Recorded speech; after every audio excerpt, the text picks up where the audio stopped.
If you're anything like me, that All Blacks loss knocked the stuffing out of you. That was a big one. There's been a lot to digest over the weekend. All the content creators, the armchair analysts, we have picked this carcass clean. Now it's time to take a deeper dive into where to from here for the All Blacks. I'm a glass half full guy, but I'm not a bullshitter. There were some pretty fundamental problems I saw out there on the weekend. However, it's not all doom and gloom. We're at the midpoint of a Rugby World Cup cycle. Based on the form we saw the other day, we're not even making the top 3 of this Rugby World Cup. But there is time to turn it around. It's going to take some big fixes, though, and that's what this video is about. These are the changes that I want to see. Let's start, first of all, with what I thought was an excellent press conference from this man, Scott Hansen. He is the defense coach for the All Blacks. I've been frustrated with this guy at times. Too much corporate-style jargon, too much beating around the bush. Do yourself a favor, watch this press conference he just gave. He was direct, he was open, there was no ambiguous jargon here. He pointed to 2 concrete examples of where this game went wrong. The first question was, how was it that England so easily got a foothold in our half in the second quarter of the game so that George Ford could slot droppies in minutes 37 and 39? It was a result of poor tactical kicking. Hansen admitted as much. Because Barrett and co were forced into kicks, because the defensive alignment wasn't there, because these weren't intentional strategic kicks, but rather kicks done under duress, we invited the English into our own half. And then they stunned us with the drop goal ploy, which we should have seen coming. It's not like we've forgotten about the days of Johnny Wilkinson. This is classic England, and full credit to them. As an All Blacks fan, I hated it. As a lover of rugby, I admired the drop goals. They started to turn the game around for the English, got some much-needed momentum back, and we have to look at the fact that we didn't execute our kicking game well enough. Was this because Roygaard and Barrett were both injured? I don't want to make excuses, but that has to be a factor. The kicking was so off-color. Look at how they missed opportunities to go to touch. When we really could have put our foot on the throats of the English, poof. Those opportunities vanished into thin air. He gave another example, and he didn't name names, but we know he was talking about Quinn Tupac and Billy Proctor. They both bit on the same man, Fraser Dingwall. He scores in the second half. That was a glaring one. There wasn't clarity on the defensive roles, and there was poor execution on top of it. So this was a good start. We didn't get flowery corporate speak. We got a guy fronting up, and not just admitting in generalistic terms, we need to be better. We got another game this weekend. All our focus is on that. He actually gave concrete examples of where they messed up, and I found that pleasing. More direct honesty like that is needed. The truth is the All Blacks defense has been very spirited and very cohesive for much of the year. They're not sustaining it in the second half. Now, I don't think this is an unfit team. I think this is a team still lacking in depth. They simply hit the wall at Twickenham. And this has happened before. I mean, even in the golden years of Dan Carter and Richie McCaw, remember that absolute thumping we got 2012 at Twickenham, the last time they beat us there. They put 40-odd points on us, ripped us to shreds. May have been a bigger beating than what we saw on the weekend. And that was against one of the greatest All Black squads ever assembled. Not making excuses, but you see it sometimes. Players hit the wall at the end of a long season. That can be counteracted with rotation. Look at what the South Africans did. They beat Italy, who are no mugs anymore, with 14 men. This was not a team of second stringers. Rassie Erasmus doesn't believe in that. These were guys he believed in. This is a squad with depth. We don't have that.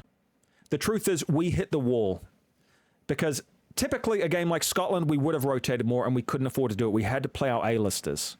And by the way, we got fantastic bench, energy, impact, physicality against Ireland and Scotland. There are signs that the bench is really coming of age for the All Blacks. But because we had to lean on our A-listers 3 weeks in a row, the reality is they hit the wall at Twickenham. That is a failure of New Zealand depth. These guys are only human. They showed fatigue towards the end of the first half. They certainly showed fatigue in that third quarter. That's a lack of depth right there. That is an issue that has to be rectified going forward. Losing Geordie Barrett early in the tour really hurt. But this is rugby. Injuries happen. You want to be at the top of the table, you need the depth. We are still building that, but our depth was exposed on the weekend. Now, there's always a bloodthirsty mood in New Zealand when you have a loss like this. We want heads to roll. The reality is there already is a head rolling. This man here, Jason Holland, will not be back. He's been in charge of the attacking portfolio. This will be his last game on the weekend. I don't want to be snarky and say good riddance, but has the All Blacks attack really clicked? Is there alignment between Razor Robertson and his supporting staff? On the evidence of what I'm seeing on the field, there isn't. You add this to the fact that Leon McDonald left the camp last year, it is clear that Razor does not have a general under his command that he is in total alignment with. That is obvious. If this relationship was firing on all cylinders and we were getting progress out of the All Blacks attack, this man would be sticking around till the end of the World Cup cycle. This is a dream job. When you voluntarily leave, whether you were pushed off the plank or you jumped yourself, there are problems there. So who's going to step in? Well, there's an obvious quick fix. This man here, Wayne Smith, the professor. Now, this is a kind of fantasy scenario. He does not want to coach full-time. But it's not surprising that the one time he had extensive input into the All Black camp, we got the job done against the world champion South Africans at Eden Park. I know that he can't come back on a full-time basis, but we need to sprinkle a bit more Wayne Smith magic into the mix in the coming year, particularly with 4 games against the Springboks looming. That tour of South Africa can really make or break this team next year. At the moment, it looks like Mount Everest, but it's a hell of an opportunity. What are some other names being thrown around? Ronan O'Gara. He was involved with Razor at the Crusaders. I'd be open to that. Are there some other names out there? I want you to mention them in the comments. Let's put our heads together. Who am I missing here? I don't know that Jamie Joseph's going to want to come back. Don't know that he's available. I don't think that Joe Schmidt is going to decamp from Australia and come back to New Zealand. That would be a real insult to the Aussies. He's already left the mid-World Cup cycle, handing over the reins to Les Kiss next year. They were lucky they got an extension out of him on this end of year 2, although quite frankly, when you look at the Aussies losing 3 weeks in a row, maybe Schmidt already had 1 foot out the door mentally. So who is left? The vacancy of Holland is going to create an opportunity for change, and frankly, that change is much needed. We can't just rearrange the chairs on the deck of the Titanic. We need fresh insights. We need fresh blood. We need an attacking mastermind to come into the mix. Tell me in the comments, who should it be? And while we're talking about fundamental changes here, let's talk about the fact that this CEO, Mark Robertson, is on his way out. I'm not going to hold back here, guys. I'm not impressed with the job he has done for New Zealand Rugby. I think this change is much needed. Firstly, even if you're just a figurehead, even if it's just for PR, you need to present a more polished demeanor than this man has. I find him very defensive in interviews. I think that while we love a rugged New Zealander, he comes across more as a rumpled New Zealander. Not impressed with his clarity of communication. He's always seemed a little shifty and evasive to me. So purely from a PR standpoint, I'm going to wish this guy well, but I'm going to say that I feel the change here is a welcome one. Yeah, he was responsible for getting all those Silver Lake dollars in. I'm not a financial expert. I'm not going to really comment on that, but I know that a lot of money's flowed into NZR. Where's it going? The grassroots, apparently. And that's important. You've got to water the grass at that community level. Nourish the heartland of New Zealand rugby. And yet, how is that translated? Player numbers are declining. I keep hearing from Englishmen, South Africans, Frenchmen, you guys don't have the player pool anymore. You don't have the depth in New Zealand. Okay, if that's true, shouldn't all that money be turning into higher engagement with the sport, higher playing numbers? Something to consider there. David Kirk, who is not the CEO, he's the chairman. I'm hoping that he has a pretty strong say in who runs NZR next as the CEO. I like Kirk. I think he talks straight. I think we need more of that. I think we need less of the evasive corporate speak that this bloke here served up in spades. I think it's going to be a breath of fresh air with him gone. Real change starts at the top. So if you wanted heads to roll, New Zealand rugby fans, there are already a couple big ones that are rolling in a couple weeks. Holland and the CEO. Creates an opportunity for change next year. I don't have the answer on who the best replacements are. That's why I want you guys to comment. Get the conversation going. Let's discuss it. Just a brief thought, though, on this idea that the All Blacks don't have world-class players anymore. On a glass half full note, I believe that we really do. You want to talk about people who could be in a World 15? Will Jordan, absolutely. Cam Roigard, absolutely. Damien McKenzie is on my World 15 bench. Beauden Barrett had a shocker on the weekend, but in general, he's in the mix. When Richie Mo'unga comes back, He's one of the best first fives in the world. You can't tell me Adi Savea isn't in the conversation of a World 15. Peter Lakai's growing beautifully. Wallace Satiti starting her off the bench. He has to be in the conversation. Scott Barrett isn't a world-class leader currently. Don't know if he really should have the captaincy going forward, but as a player, he's damn solid. Fabian Holland is one for the future. And really, our front row stocks have greatly improved in the last couple of years. So I think there is a spine of a team there that is world-class in a few positions. We just need to keep developing the depth, and we need to make sure that these guys are getting proper exposure to the highest level of rugby, because Super Rugby isn't necessarily cutting it anymore. That's where something like this Tour of South Africa is worth its weight in gold, playing those provincial South African teams, getting some of those developmental All Blacks exposed to rugby in South Africa. That could be a real blessing ahead of the next World Cup. Here's a thought. Have we really plugged the gap that Gilbert Anoka has left, the mental skills coach who I had the pleasure of meeting and interviewing for my film Cup of Dreams? He parted ways with the ABs in 2023. I believe he's with Chelsea, the football club. As far as I know, correct me if I'm wrong, there isn't an official mental skills coach in the current setup. There should be. When you look at the third quarter fades of this year, that is as much a mental issue as a physical one. Now, we've all said that maybe we need to downsize. We've had too many coaches, but this is an example of a position where we might need to actually add a coach. The mental side of our game has regressed. We need to get better at making good decisions under pressure. We didn't do that on the weekend. Went for quick taps instead of taking the three. We need to know when to play our hand, not attack at all costs.